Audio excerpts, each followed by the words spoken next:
Kemudian yang kedua, siapa yang akan menggunakan hasil peramalan tersebut? Yang ketiga, untuk tujuan apa hasil peramalan yang akan digunakan?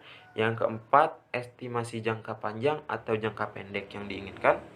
Yang kelima, derajat kecepatan estimasi yang diinginkan. Dan yang keenam, jenis-jenis peramalan yang diinginkan. Misalkan peramalan kelompok pembeli, produk, atau daerah geografis. Kemudian langkah yang kedua yaitu melakukan pengembangan model. Nah, setelah kita tadi sudah menetapkan tujuan, maka selanjutnya adalah mengembangkan model. Pengembangan model ini merupakan penyajian yang lebih sederhana sistem yang dipelajari. Model adalah suatu kerangka analitik yang apabila dimasukkan data, masukan menghasilkan estimasi penjualan di waktu mendatang. Kemudian langkah yang ketiga adalah pengujian model. Nah, setelah kita melakukan dua langkah sebelumnya, selanjutnya kita melakukan pengujian model. Sebelum diterapkan model, biasanya diuji untuk menentukan tingkat akurasi, kemudian validitasnya, dan reliabilitas yang diharapkan. Dan yang keempat, yaitu penerapan model. Nah, setelah melakukan pengujian model, maka model yang diterapkan dalam tahapan untuk menghasilkan suatu ramalan. Nah, sebenarnya ada beberapa pengertian peramalan menurut para ahli, diantaranya Heiser dan Render menyebutkan bahwa peramalan atau forecasting adalah seni dan ilmu yang memprediksi peristiwa pada masa depan. Kemudian, menurut Nasution, peramalan itu memperkirakan beberapa kebutuhan di masa yang akan datang, meliputi kebutuhan dalam ukuran kuantitas atau jumlah, kualitas mutu, waktu, dan lokasi yang dibutuhkan dalam rangka memenuhi permintaan barang dan jasa. Nah, dari pengertian di atas, dapat kita simpulkan bahwa peramalan itu merupakan suatu cara untuk mengetahui jumlah produksi atau permintaan barang ke masa yang akan datang.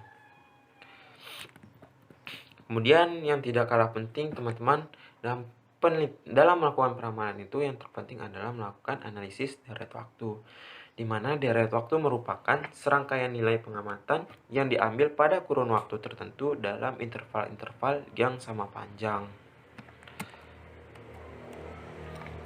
Selanjutnya, unsur penting yang harus diketahui apabila ingin melakukan peramalan menggunakan analisis statistik yaitu runtun waktu atau time series. Nah, analisis yang tepat akan menjadikan peramalan terhadap suatu keadaan pada masa mendatang itu lebih akurat. Deret berkala, yaitu data statistik yang tersusun berdasarkan urutan waktu. Nah, deret berkala itu sendiri data statistik yang tersusun berdasarkan urutan waktu. Nah, deret berkala itu sendiri akan dibedakan menjadi 4 komponen. Variasi diantaranya transkuler, variasi musiman, variasi siklis, dan variasi beraturan. Kita harus mengetahui jenis-jenis trennya gitu. Kemudian selanjutnya kita melaju ke bab 3. Tadi untuk pengertian variasi berkala dan lain sebagainya, variasi tak beraturan dan lain sebagainya, mungkin kita bisa searching, tidak perlu saya jelaskan di sini.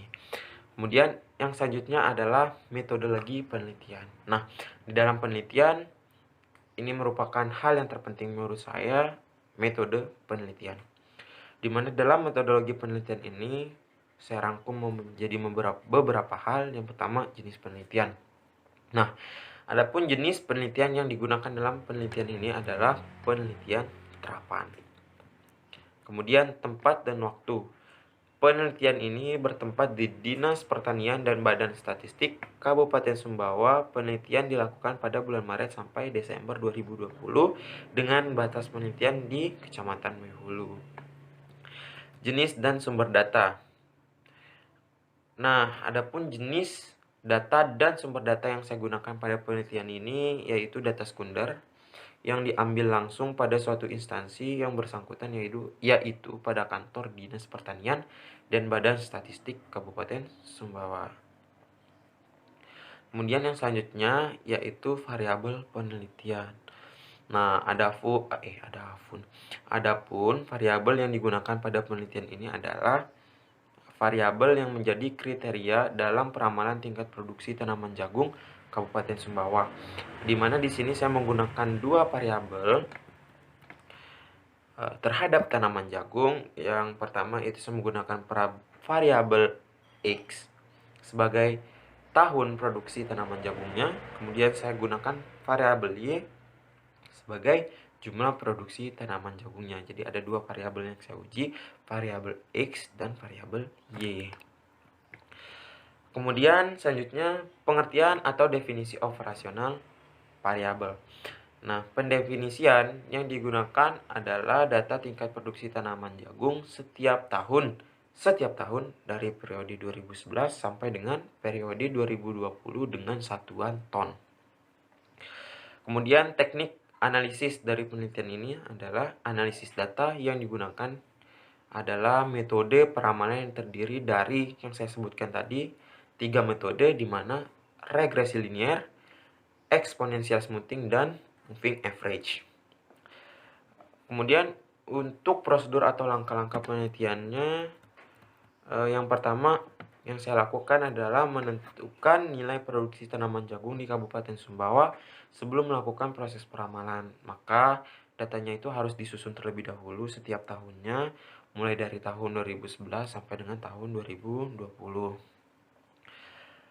Kemudian langkah yang kedua yaitu menentukan statistik deskriptif tanaman jagung Kabupaten Sumbawa. Yang ketiga, menentukan dan menggambarkan plot dari data produksi tanaman jagung Kabupaten Sumbawa. Tujuannya untuk kita mengetahui apakah data tersebut tren dan lain sebagainya. Kemudian yang keempat, penerapan model regresi time series untuk mengetahui hubungan yang terjadi antara kedua variabel. Nah, dalam langkah yang keempat ini kita menentukannya itu dengan menggunakan rumus, di mana rumusnya adalah YT sama dengan beta 0 ditambah beta 1X. Kemudian langkah yang kelima yaitu melakukan melakukan prediksi produksi tanaman jagung menggunakan metode peramalan, yakni yang sudah saya sebutkan tadi, regresi linier, exponential smoothing, dan moving average. Nah, teman-teman, di sini saya akan lebih menjelaskan tentang ketiga metode tersebut, seperti apa karakteristik dan lain sebagainya. Yang pertama yaitu metode regresi linier. Nah, metode regresi linier ini merupakan analisis statistika yang memodelkan hubungan beberapa variabel menurut bentuk hubungan persamaan linier eksplisit. Nah, di mana persamaan linier bentuk eksplisit adalah persamaan linier yang menempatkan suatu perubahan secara tunggal pada salah satu persamaan. Di mana cara kerjanya adalah dengan menggambarkan hubungan antara satu variabel respon dengan satu atau lebih variabel penjelasnya. Nah, adapun cara kerja dari regresi linier antara lain menggunakan beberapa rumus, diantaranya yaitu melakukan persamaan garis regresi, di mana rumusnya adalah Y sama dengan A ditambah B dikali X, di mana Y itu sebagai variabel dependennya, A itu berlaku sebagai konstantanya, B itu berlaku sebagai koefisien variabel X, dan X itu berlaku sebagai variabel independennya. Kemudian konstanta A dan B, di mana rumusnya adalah B dikali sigma XI dikali YI dikurang sigma XI dikali YI per N dikali sigma XI kuadrat dikurang dalam kurung sigma XI dikuadratkan, di mana rumus A-nya adalah Y dikurang B dikali X. Nah, nilai X dan Y yang diambil dari data-data sebelumnya yang dijadikan sebagai sampel datanya. Kemudian bukan itu saja, selanjutnya kita melakukan standar error atau standar error of estimate atau SE terhadap metode regresi linier tersebut, di mana SE ini merupakan ketetapan garis regresi yang dapat dilihat apabila semua sebaran titik mendekati garis regresi tersebut.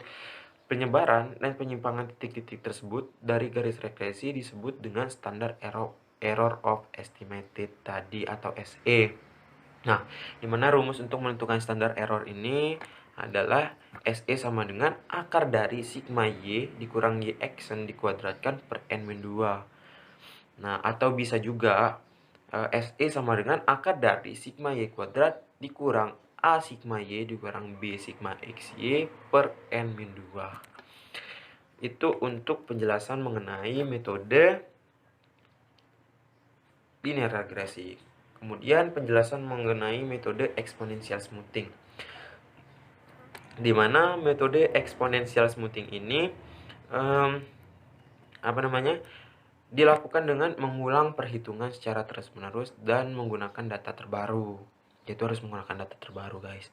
Sebelum melakukan peramalan, terlebih dahulu melakukan penentuan model eksponensial untuk prediksi produksi tanaman pangan dan tanaman perkebunan rakyat.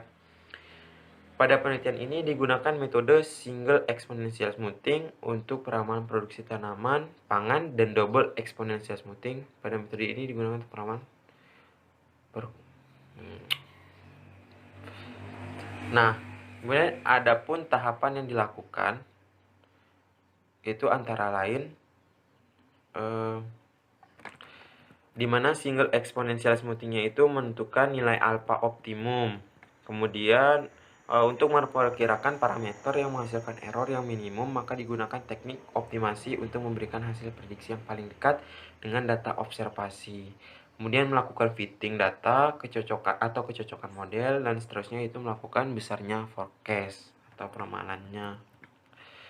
Di mana akurasi peramalan dalam menghitung kesalahan ramalan digunakan mean absolute error, di mana rumusnya adalah MAE sama dengan sigma dikali XT min YT per N. Kemudian mean square error, rumusnya adalah MSE sama dengan sigma XT min YT dikuadratkan per N.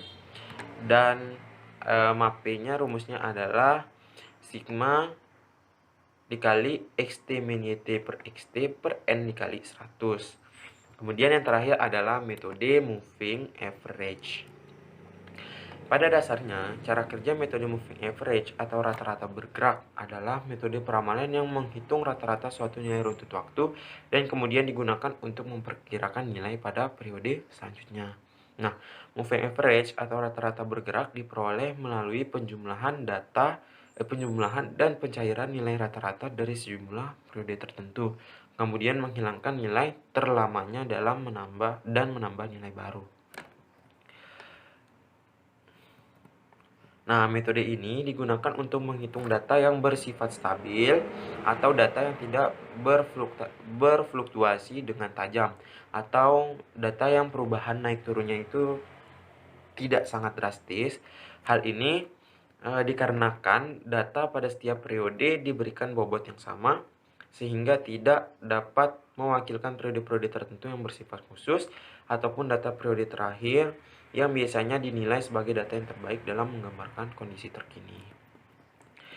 Nah, adapun cara kerja dari metode moving average yaitu dengan menggunakan rumus MA sama dengan sigma X dibagi dengan jumlah periodenya, di mana MA-nya itu berlaku sebagai moving average dan sigma X-nya itu berlaku sebagai keseluruhan penjumlahan dari semua data periode waktu yang diperhitungkan.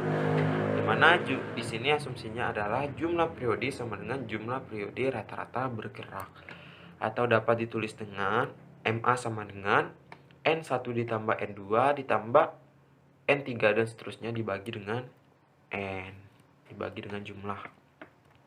Dimana MA-nya di sini berlaku sama sebagai moving average, N1-nya sebagai data periode pertama, N2 periode kedua, N3 berlaku sebagai periode ketiga, dan seterusnya. Dan dimana N-nya sendiri berlaku sebagai jumlah periode rata-rata bergerak.